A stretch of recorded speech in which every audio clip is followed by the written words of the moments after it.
Let's move on to John in Ohio. John, you're talking to Eric and Jamie. What would you like to talk about today? Hello. Hi. Hello. Hello. Hi. Hello. Oh, hi, guys. All right. What did you want to talk about today, John? I think I just experienced a glitch in the Matrix. Careful. That's a conspiracy theory that's popular. Go ahead, brother. I was a little bit nervous when I first called, but after hearing some of the callers, I'm feeling much more confident. What did you want to ask? Anyway, I'd like to talk about the atheist juggernaut, which is, I believe, is consciousness and the brain. Why?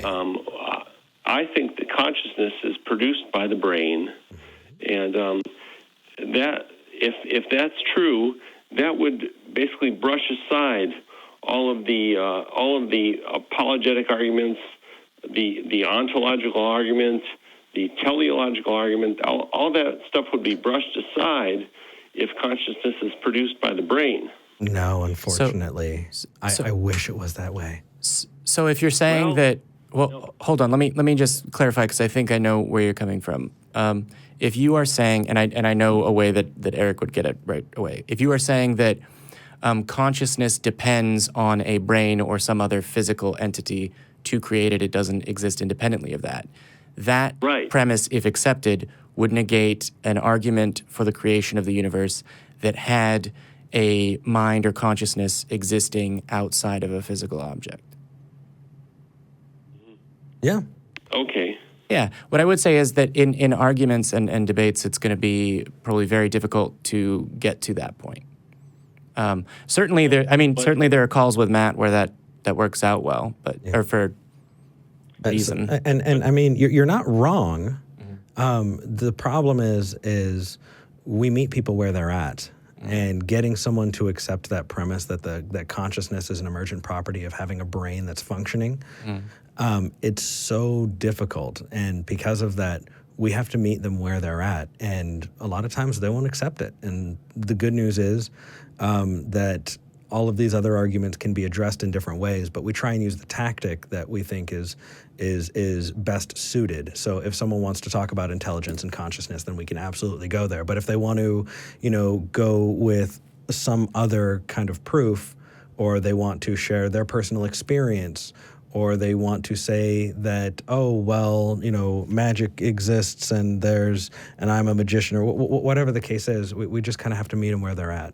Tactic sounds like I'm trying to do something wrong. No, we're trying to use whatever's appropriate to be able to meet them where they're at. Yeah. Okay, but here's the thing, though. If you look at consciousness, and you can separate it into its individual elements.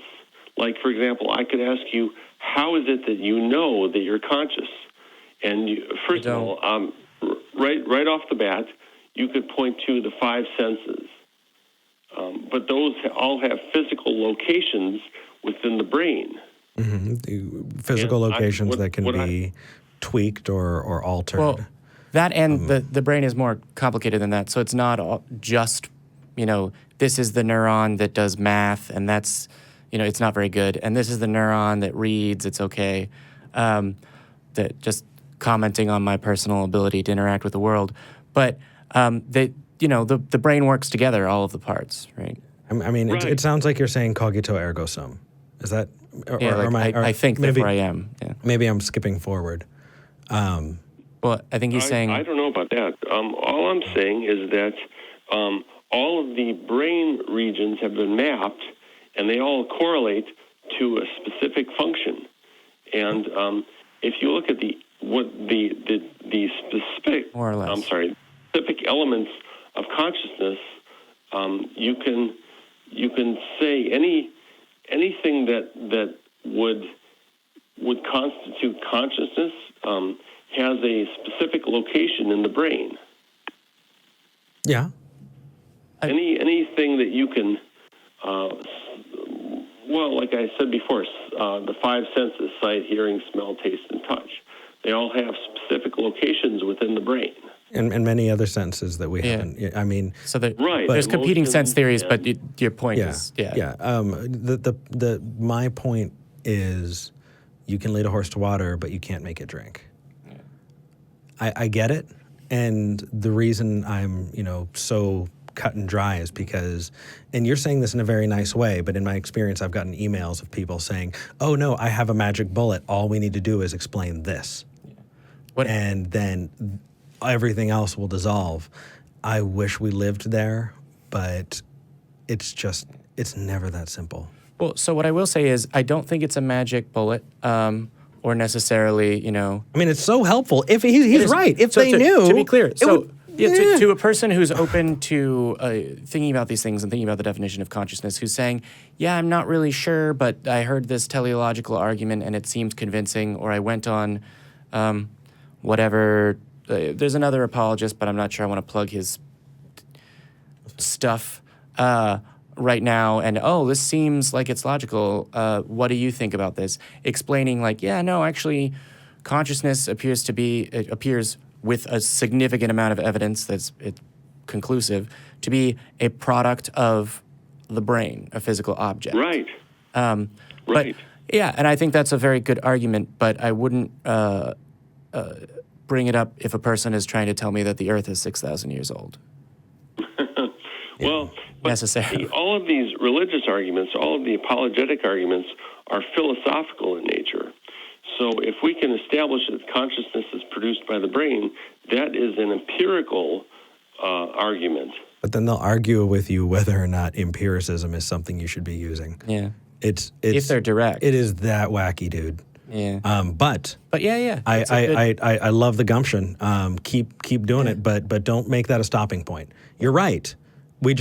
People are complex and they're not reasonable and they're not logical, and we just have to try and build what we can with what we have.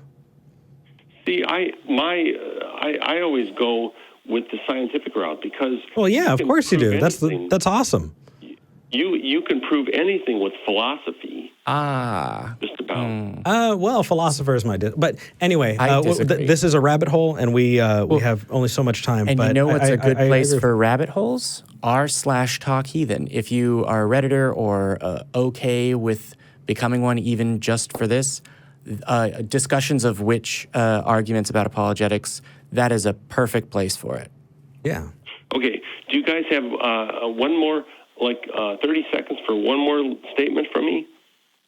If it's something we can address or talk, we usually do questions. But otherwise, yeah, go ahead. Here, go. Yeah, go. Okay. All right. Sure. I'm timing you. Okay. Go. There are certain statements which are either true or false. Now, this doesn't apply to every statement, but there are certain ones which are true or false. I would point you to Mark 16, verses 17 through 18, where it says that one of the things it says is that those who believe shall be able to drink poison and it will not hurt them. Yeah. So that statement is either true or false. Now, we can argue whether it's figurative or metaphorical, but the way it's written sounds very direct. It's a very, very much a factual claim. Yes. Right. That That's said, right. they will argue with you until the ends of the earth, saying that it's a translation error. It's something that was added on later. It was an analogy. It was an allegory. It was.